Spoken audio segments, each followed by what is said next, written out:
ठीक है, आज हम लोग करेंगे कि मीडियन एंड मोड को ग्राफिकली कैसे फाइंड आउट करते हैं। तो पहले हम मीडियन पर आते हैं। देखो क्या होता है, हमारे पास सीरीज़ है x 0 to 10, 10 to 20,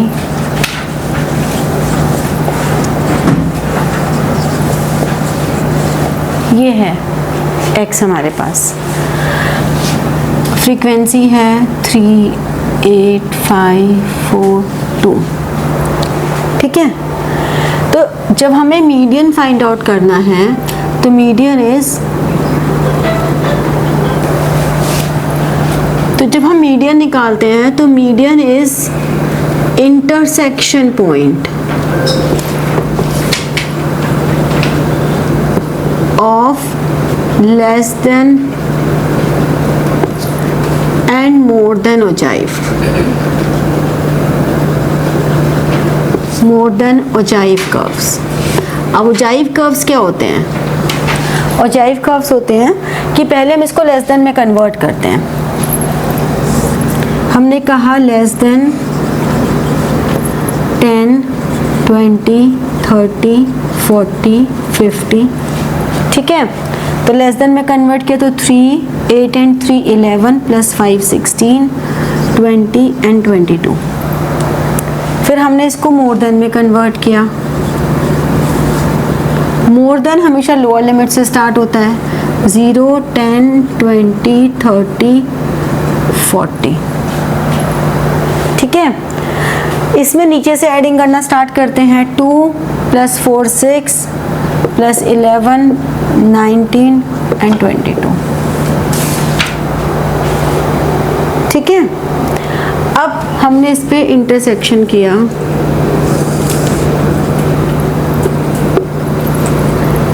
यहाँ पर हमने कहा 0, 10, 20, 30, 40, 50, यही आ रहे हैं ना।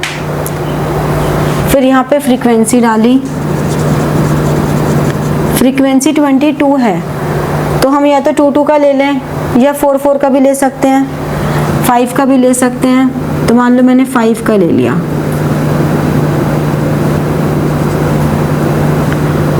ये हमेशा तुम्हें स्केल से मेजर करके ही लेना है, कभी भी अंदाजे से नहीं लोगे, हमेशा प्रॉपर स्केल से मेजर करके ही लोगे। अब लेस देन ओजाइव 10 पे 3 है, 10 पे 3 का एक पॉइंट लगाया। 20 पे 11 है, 11 का एक पॉइंट। 30 पे 16 है, 16। 40 पे 20 है, 20। और 50 पे 22 है, 20। इसको हमने ज्वाइन कर दिया। This is called less than ogive curve. तो लेस देन ओजाइव कर्व हमेशा क्या होगा, राइटवर्ड होता है। ठीक है, राइटवर्ड होता है। और कौन सी डायरेक्शन में जा रहा है? राइट डायरेक्शन में जा रहा है, राइटवर्ड हो गया। और अपवर्ड होता है। ठीक है ना। इधर देखें तो 0 पे 22, फिर 10 पे 19, 20 पे 11, 30 पे 6, 40 पे 2।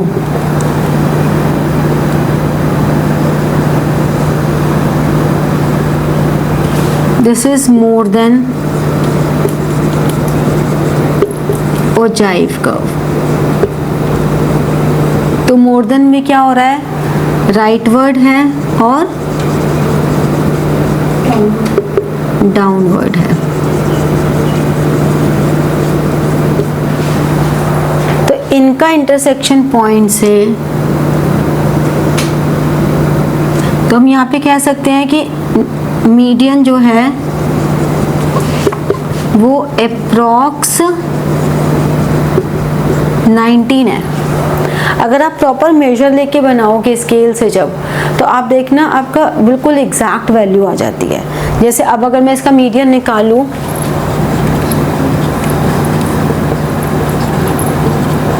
तो x एक्स एक्सिस से डिटरमाइन होगा क्या होगा? हाँ हमेशा, क्योंकि वैल्यू तो x में ही रहती है ना।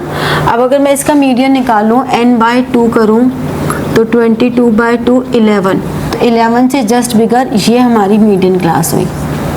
11 नहीं लेंगे, 11 से जस्ट बिगर, तो मीडियन क्या हो गया L1 n/2 minus CF upon F into I। L1 20 n/2 11, CF इससे पहले वाला 11 अपॉन फ्रीक्वेंसी है 5 इंटू 10, तो आंसर 20 आ गया, क्योंकि सब ज़ीरो हो जाएगा। तो देखो हमारा यहाँ पे 19 आ रहा है। अगर हम इसको प्रॉपर स्केल से मेजर करते तो हमारा आंसर आ जाता। ये तो मैंने बहुत रफली किया, तो मेरा अप्रॉक्स 19 आ रहा है, ठीक है ना। तो अब जब तुम प्रॉपर मेजर लेके करोगे तो ये हमेशा सेम आएगा। क्लियर हुआ? तो ये हमारा मीडियन की वैल्यू हो गई। समझ में आया? अगर इसमें ऐसे बोल देते कि सिर्फ लेस देन के थ्रू बनाओ, अगर हमें सिर्फ लेस देन के थ्रू बनाना होता, मतलब हम मोर देन के थ्रू नहीं कर रहे, तो हमने कहा 5 10 15 20 25, तो लेस देन 10। अब हमको मीडियन निकालना है ना, तो हम निकालेंगे मीडियन 11 है ना, तो यहाँ पे 11 देख लो। पहले तो हमने ओजाइव बना दिया, ओजाइव बना देते हैं। 10 पे 3, 20 पे 11, 30 पे 16, 40 पे 20, 50 पे 22, ये बना दिया। अब ये लेस देन बना है, सिर्फ लेस देन और जाइव बना है। अब मुझे इसमें मीडियन निकालना है, तो मीडियन क्या है n/2, 11 है ना। यहाँ पे 11 की वैल्यू देखो क्या है, ये शायद होगी, इससे एक लाइन ड्रॉ की और इससे एक लाइन ड्रॉ की, ये तो बिल्कुल इंटरसेक्ट, मतलब यहाँ से एक लाइन ड्रॉ की, इससे फिर ये इंटरसेक्ट जहाँ कर रहा है, तो ये हमारा मीडियन देखो एग्जैक्ट वैल्यू ही आ गई। इसका मतलब ये हमारा रफ ग्राफ भी बहुत एक्यूरेट बना है। फिर अगर मुझे Q1 निकालना है, तो Q1 क्या होता है n/4, 22/4, 5.5, तो ये 5 है, 5.5 समथिंग लाइक यहाँ होगा, तो मैंने इससे एक लाइन ड्रॉ की और फिर इससे एक लाइन ड्रॉ की, तो शायद ये 11 होगा आंसर इसका। तो Q1 इज 11। फिर Q3 क्या होगा, 3n/4, 5.5 मल्टीप्लाइड बाई 3, 16.5, 16.5 मतलब समथिंग लाइक इधर कुछ होगा,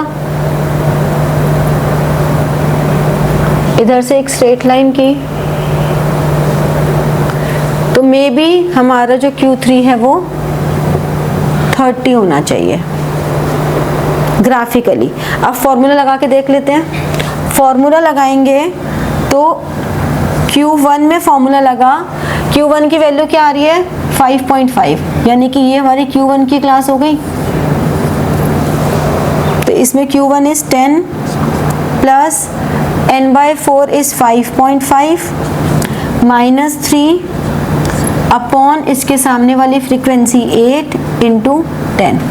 सेम फॉर्मूला लग रहा है, n/2 की जगह n/4 हो गया, बस बिल्कुल सेम फॉर्मूला लगा। वैल्यूज पुट कर दी हमने, 10 प्लस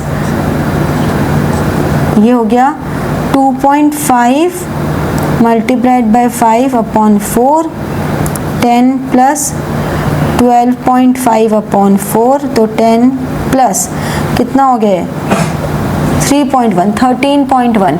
हमारा आंसर आ रहा है 11। थोड़ा डिस्टेंस ज़्यादा है, ये 13.1 है, ये 11 है, तो हमारा डायग्राम क्योंकि बहुत एक्यूरेट नहीं बना। जब तुम एक्यूरेट बनाओगे तो तुम्हारी वैल्यू एग्जैक्टली सेम आएगी। Q3 की भी करके देख लेते हैं। Q3 का फॉर्मूला डायग्राम में सर 10 ले तुम अगर डायग्राम एग्जैक्ट बनाओगे ना तो तुम्हारी एग्जैक्ट ही आएगी।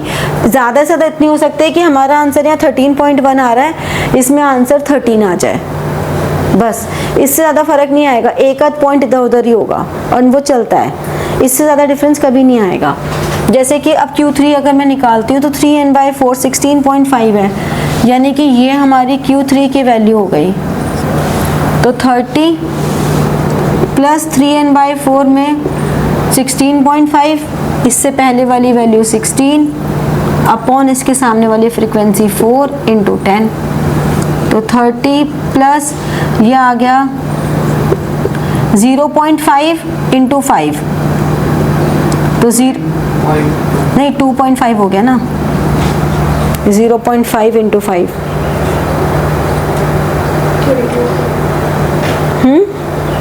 हाँ 2.5 हो गया अपॉन 2, तो 30 प्लस 1.25, तो 31.25 हमारा कितना आ रहा था 30। तो नियर बाई आएगा, कभी बहुत वास्ट डिफरेंस नहीं आएगा। जैसे हमारे Q1 का डिफरेंस बहुत वास्ट ही है वैसे तो, लेकिन वो वास्ट इसलिए है क्योंकि हमारा डायग्राम बहुत एक्यूरेट नहीं बना हुआ। अगर हमारा डायग्राम बहुत एक्यूरेट होगा, एकदम मैं स्केल लेके बनाऊं, तो आपका एग्जैक्टली सेम आएगा। ठीक है, तो अब आप जब नोट डाउन करोगे तो स्केल से प्रॉपर मेजर लेके बनाओ, सेंटीमीटर्स या इंचेस के मेजर लेके बनाओ, तो फिर तुम देखना ये कि बिल्कुल सेम आएगा। ठीक है, करो। अब देखो ग्राफिकली अगर हमें मॉड निकालना हो तो हमें बनाना होता है हिस्टोग्राम। जैसे कि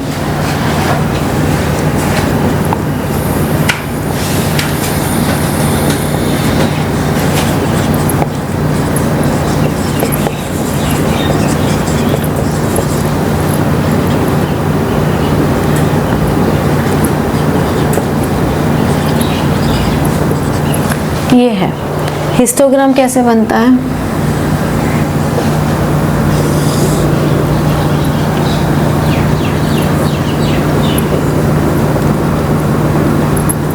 ज़ीरो 10 20 30 40 50 60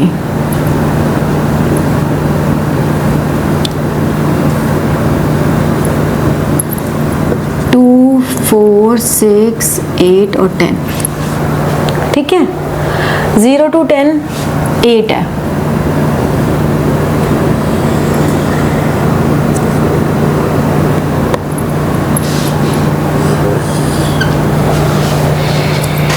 ठीक है, फिर हमने 10 to 20 पे बनाया 9,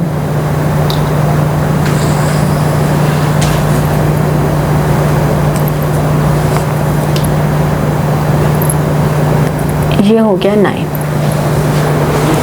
ठीक है, फिर 20 to 30 पे 15 भी तो है यार।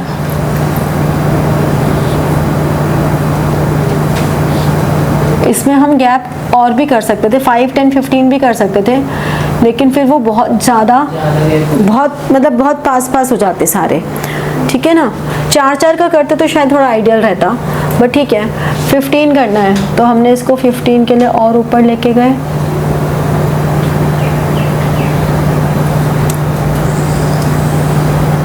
ये 15 हो गया। फिर 30 to 40 पे 6,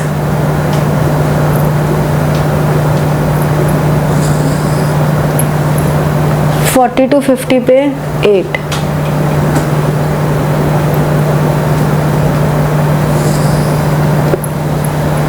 $50 to 60 पे 2।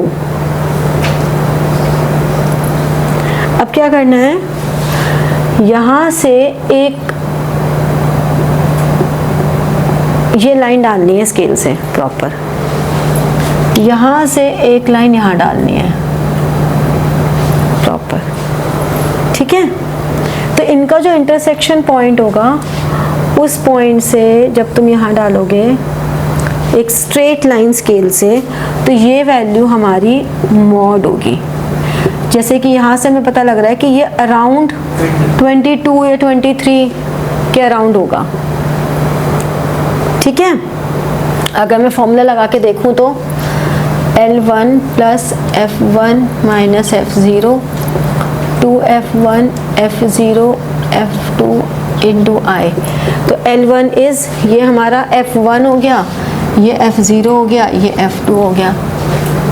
तो L1 is 20 plus 15 minus 9 upon 30 minus 9 minus 6 into 10। तो 20 प्लस 6 इंटू 10 अपॉन 15। तो 24 आंसर हो गया। 23 तो हमें दिख ही रहा है यहाँ से, इतना रफ बनाने के बाद भी। तो इसका मतलब अगर हम एक्यूरेट बनाएंगे स्केल से तो हमारा सही आएगा ना, बिल्कुल आएगा ना, जादू है ना ये। क्योंकि 20 to 30 में ज़्यादा रिकरेंस है, इसलिए हमने उसका इंटरसेक्शन। हाँ, जो सबसे हाईएस्ट हिस्टोग्राम होगा उसका, जो सबसे ऊपर होगा, ठीक है। सबसे ऊपर वो उसी फ्रीक्वेंसी ज़्यादा होगी। हाँ, वही उसी की फ्रीक्वेंसी ज़्यादा होगी, ठीक है। चलो, तो लाइक, शेयर